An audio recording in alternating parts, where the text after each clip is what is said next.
learning from my mistakes, how I nearly destroyed my relationship and found a path to redemption.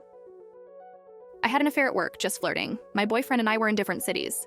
It was difficult to maintain a relationship. Before that, I was depressed. My mother died in my arms from brain cancer, and my father drank hopelessly and drinks to this day. He has no job, and all his accounts are blocked because of loans in millions of rubles, and no. In no way do I justify myself for such an immoral act as flirting on the side. I still blame myself for it. My boyfriend is not perfect like the rest of us, but I love him very much. The story is about how I flirted with my boss. He made strange gestures in my direction more than once, and everyone in the team tried to impose a relationship on him, saying that it would be better this way. And at some point, I couldn't stand it. I fell for advertising a better life. It was the biggest mistake of my life. I've never cheated on my soulmates before. On the contrary, they cheated on me, and every time I was left with nothing.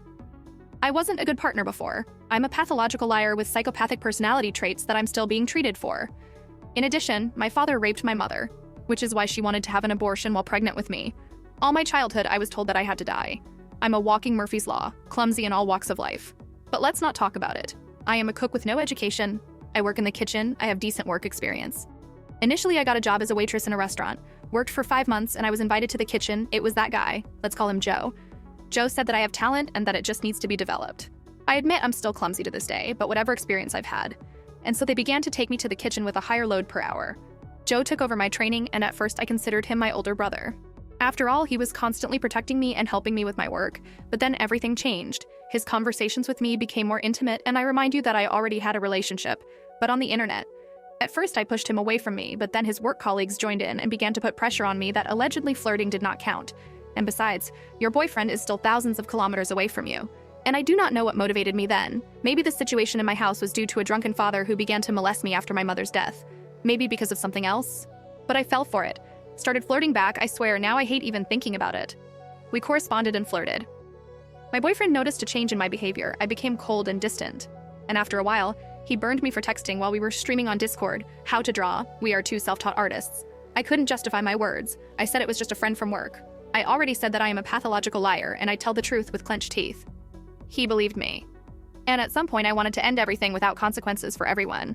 Initially, I wanted to break up with both that guy and the dude who was flirting with me, as my condition was getting worse and worse from these games with hiding everything. I texted the guy everything I wanted and blocked him, which made it even worse. He didn't know that I was flirting with Joe, and he was shocked by the information that appeared in front of his eyes. He wasn't mad at me. We talked about it. I burst into tears for the first time in 2 years. After all, even at my mother's funeral, I couldn't cry. He forgave me, and we agreed that I would quit this job and move to his city. I agreed because everything that was happening seemed like an impassable hell to me. At work, my departure was perceived negatively, and they began to humiliate me in every possible way. Everyone thought that I would stay with them, but I signed a letter of resignation and left this place. Now I live with my boyfriend, and every day I look at him, and it really hurts me that I did such a terrible thing. Even if he forgives me, I will never forgive myself for this act. At the moment, everything is fine with us. I am working at a new job where I have no connections with colleagues, since I have learned my lesson. But everything that has happened is eating me up from the inside. Maybe it makes sense to see a doctor. I promised myself that I would make the life of my boyfriend and future husband perfect. I would work 17 hours, at least 18. But I will atone for my sin. Am I such a creature that I've ever done this? Sorry. I just needed to talk it out.